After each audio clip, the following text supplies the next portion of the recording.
Hello students of English Department, University of Latansa Masyoro. Assalamualaikum warahmatullahi wabarakatuh. Welcome back to second language acquisition class. So this is our fifth meeting and we are going to discuss about the individual differences in second language acquisition, or we can say kinds of second language acquisition learners ya. Jadi kita akan membahas tentang tipe-tipe pembelajar dalam pemerolehan bahasa kedua.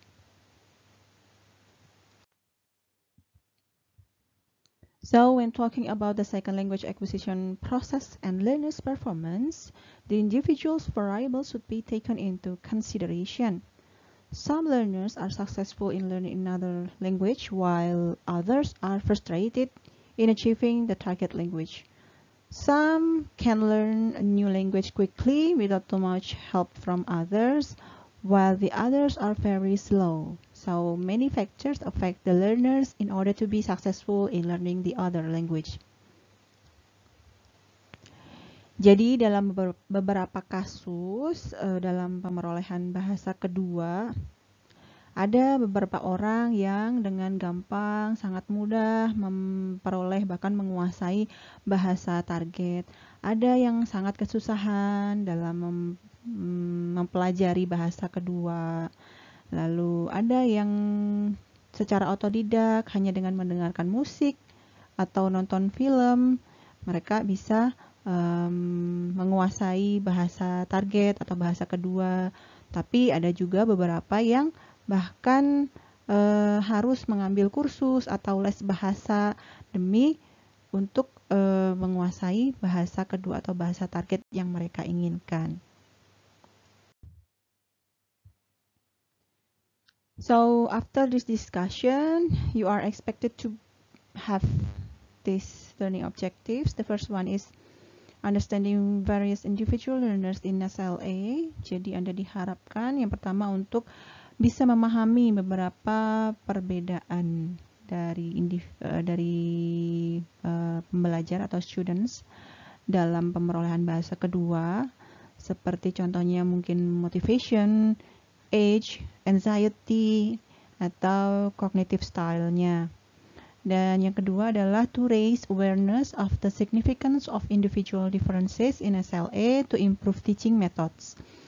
Jadi Anda juga diharapkan untuk bisa meningkatkan kesadaran dalam adanya perbedaan karakteristik dari pembelajar, dari your students, in order to improve your teaching methods. Jadi Anda akhirnya akan bisa improve metode pembelajaran Anda pada your students. Okay, the first characteristic of SLA learners is affect, ya, atau affective variables. So affective variables such as motivation and attitudes are important for students SLA process. Jadi dalam hal efektif itu ada motivasi dan attitude atau sikap yang perlu kita ketahui yang ada pada students of SLA. So there are instrumental motivation, ada integrative motivation, dan ada attitudes. So, instrumental motivation is a motivation to acquire a language as a means of achieving instrumental goal, such as passing exam or getting a better job. So, people with instrumental motivation can acquire or even master target language better. They make a lot of efforts in order to be successful in achieving the language.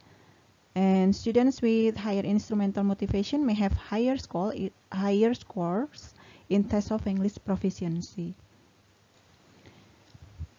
Jadi Anda mungkin akan menemui students dengan instrumental motivation ini ketika Anda mengajar pada TOEFL or IELTS preparation test ya.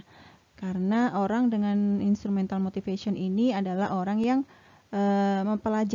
sengaja mempelajari bahasa targetnya karena ingin mungkin memperoleh scholarship atau mungkin bekerja di luar negeri seperti itu. Jadi mereka mungkin membutuhkan test of English proficiency. And then, if someone is eager to be exposed to a culture, language, and people, this can be regarded as integrative motivation. Ya, bedanya dengan instrumental motivation itu kalau orang ingin belajar bahasa kedua atau bahasa target itu karena dia memang tertarik dengan culture, budaya, memang tertarik dengan bahasanya atau people, orang-orangnya, mungkin aktornya yang tampan-tampan atau cantik-cantik gitu ya. Jadi ketertarikan siswa Anda itu lebih kepada culture-nya atau memang bahasanya atau mungkin orang-orang dari negara tersebut.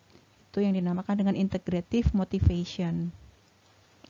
Meanwhile, attitudes are closely interconnected with motivation. For example, if students supposed to acquire a second language is boring, jadi ketika students dalam belajar bahasa kedua itu mereka merasa bosan atau they dislike the target language speaker or a teacher, so they are more likely to hold negative attitudes towards SLA. Jadi mereka akan memiliki attitude yang negatif dalam pemerolehan bahasa kedua. Jadi ketika kita dalam belajar bahasa kedua, kemudian kebetulan ketemunya dengan guru atau teacher yang sangat membosankan, sangat monoton dalam mengajarnya.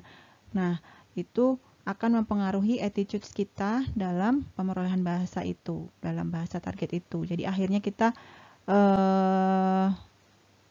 memiliki low motivation. Jadi di sini yang dinamakan dengan attitudes dan motivation itu sangat interconnected.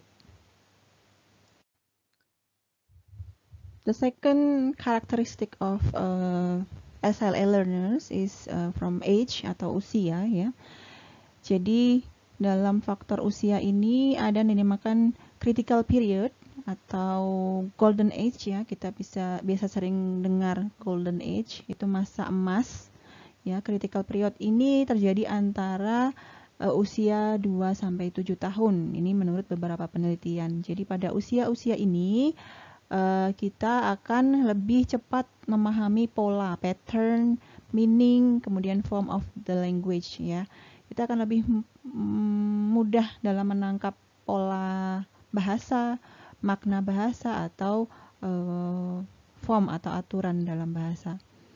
Kemudian learning a second language after the critical period hypothesis, that is after puberty, will be less successful since the plasticity in the brain decreases with age. Jadi menurut beberapa penelitian, kalau kita belajar bahasa kedua setelah masa critical period, itu akan tingkat keberhasilannya itu menurun setelah di usia 2-7 tahun itu menurut beberapa penelitian. Lalu apakah kita yang seusia sekarang baru belajar bahasa kedua misalnya ya, apa kita harus berkecil hati karena katanya setelah masa critical period itu akan susah belajar bahasa kedua ya? Jadi tidak perlu berkecil hati karena adult learners can still acquire target language karena kita tidak hanya terpaku pada usia, kita masih memiliki motivasi, kita masih punya learning experience, kita masih punya learning environment. Jadi kita masih punya pengalaman belajar, kemudian masih punya motivasi ya.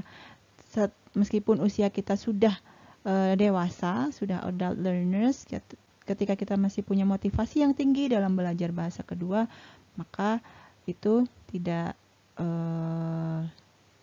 menutup kemungkinan akan menghambat pemerolehan bahasa kedua kita.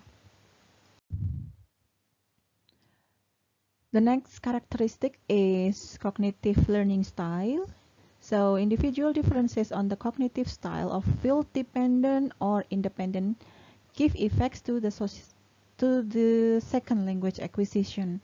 So field-dependent or independent students have different styles in achieving the target language.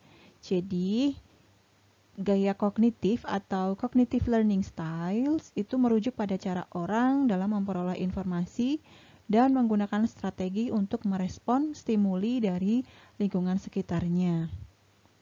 So, some people may like to study alone while others prefer to study in groups. Some learners are successful when they have inductive method while others prefer deductive method. Jadi typical students itu ada yang suka belajarnya menyendiri, belajar mandiri gitu ya, di tempat yang hening gitu. Ada juga yang suka belajarnya dalam kelompok. Jadi akan lebih mudah paham ketika belajarnya secara in groups gitu ya. Ada yang lebih mudah memahami ketika diajarkan rules-nya dulu baru contohnya, tapi sebaliknya ada juga yang lebih mudah memahami jika belajarnya diberi contoh lalu diberikan rules-nya. Dalam hal ini field dependence itu adalah students yang harus diajarkannya secara didaktif ya.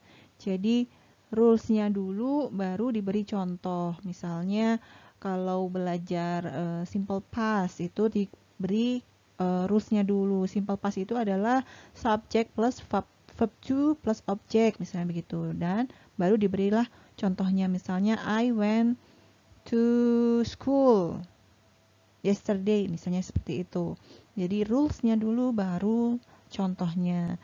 Kebalikannya kalau field independent learners itu rules-nya secara induktif atau rules are taught inductively. Jadi diberikan contohnya dulu baru di breakdown ke rules-nya. Jadi I went to school yesterday. I itu adalah subjek. When itu adalah verb to-nya. Kemudian to school itu adalah objeknya misalnya seperti itu. Jadi contohnya dulu baru di breakdown ke rules-nya. And then in terms of learner strategies, ada cognitive strategies, ada metacognitive strategies, and social affective strategies. So students with cognitive strategies might likely to study second language acquisition by repetition, resourcing, directed physical response, translation, grouping, note-taking, auditory representation, and keyword. Ya, salah satu contohnya adalah repetition. Itu adalah dengan imitating others' speech. Jadi menirukan speech-nya seseorang. Kemudian resourcing itu making use of language materials such as dictionaries. And then translation itu using the first language as the basis for understanding or producing the second language. Jadi menggunakan bahasa pertamanya untuk menerjemahkan dari bahasa keduanya. And then grouping itu organizing learning on the basis of common attributes. And then note-taking, writing down. And then auditory representation itu keeping a sound or sound sequence in mind. Okay, the next learner strategy is metacognitive. So metacognitive strategies are skills used for planning, monitoring, and evaluating the learning activity. So this strategy helps learners control their awareness of how language is learned. Jadi metakognitif itu adalah kesadaran dari students tentang bagaimana bahasa itu dipelajari. Nah, metacognitive strategy ini terdiri dari planning, monitoring, dan evaluating. Dan contoh kasusnya di sini, so Rudy is a student of learning English as a second language, and he often has difficulty in understanding listening test. Jadi skill listeningnya Rudy itu masih low menurut Rudy sendiri. Sehingga kemudian Rudy menggunakan metacognitive strategy, yaitu dengan planning, monitoring, dan evaluating. Jadi dalam tahap planning itu kemudian Rudy mungkin menonton video atau mendengarkan musik yang dalam bahasa Inggris setiap hari. Kemudian dalam hal monitoring itu Rudy memantau pemahamannya itu dengan menulis catatan atau note taking ya pada bagian-bagian yang sulit atau mungkin kata-kata unfamiliar word ya, atau kata-kata baru yang baru dia dengar atau baru dia temukan. Kemudian setelah mungkin sekitar 1 minggu atau 2 minggu, kemudian dia mengevaluasi progres dari listening skill-nya, apakah meningkat atau masih sama saja. Nah, ternyata mungkin misalnya Rudy udah meningkat nih skill listeningnya, tapi pada aksen-aksen tertentu, misalnya aksen British, itu dia masih kesulitan. Nah, akhirnya setelah di tahap evaluating ini, Rudy mengganti strategi dalam listeningnya, mungkin untuk mendengarkan video-video yang menggunakan aksen British, misalnya seperti itu. Itu adalah tahapan metacognitive strategy. The next learning strategy is social affective strategy. So social and affective strategy involves interacting with another person to assist learning or using control to assist a learning task. So these strategies are questioning for clarification, seperti contohnya adalah asking for explanation, verification, rephrasing, or examples about the material, like asking for clarification or verification about the task, posing question to the self. Itu contoh dari social affective. Ini yang pertama adalah ketika siswa asking for clarification kepada teachernya, jadi tentang instruksi tugasnya dalam bahasa Inggris, misalnya I still don't understand with this task, so could you please re-explain this, misalnya seperti itu. And then cooperation atau working together with peers to solve a problem. So pull information, check a learning task, model a language activity, or get feedback on oral or written performance. Jadi cooperation ya, working together with peers misalnya to solve the problem. Jadi cooperate with other people. Jadi bekerja kelompok. And then self-talking ya, to reduce anxiety by using mental techniques that make one feel competent to do the learning task. So, contoh dari self-talk ini misalnya ketika akan melakukan speech, itu kita latihan dulu di depan cermin misalnya, atau di depan saudara kita atau adik kita melakukan speech dulu. To reduce anxiety, untuk mengurangi grogi gitu. Jadi nanti di real speech kita anxiety kita akan sedikit berkurang dan kita akan lebih pede lagi seperti itu. And then in terms of personality ada extrovert, person, ada introvert person. And then second one is risk-taking in the classroom, like a bad grade in the course, a fail on exam. Kemudian outside the classroom, misalnya fear of looking ridiculous, fear of the frustration coming from a listener's black look, misalnya. And then anxiety, itu terdiri dari communication anxiety arising from learners' inability to express mature thoughts or ideas. Kemudian ada fear of negative social evaluation arising from learners' need to make a positive social impression on others, and then test anxiety over academic evaluation.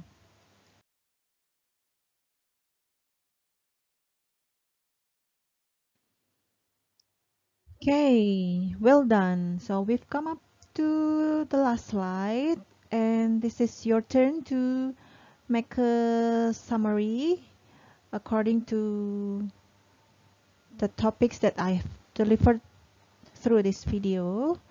And you might submit your summary in our Google Classroom, and as usual, the complete instruction of your assignment will be in your Google Classroom. So thank you very much. See you next. Assalamualaikum warahmatullahi wabarakatuh.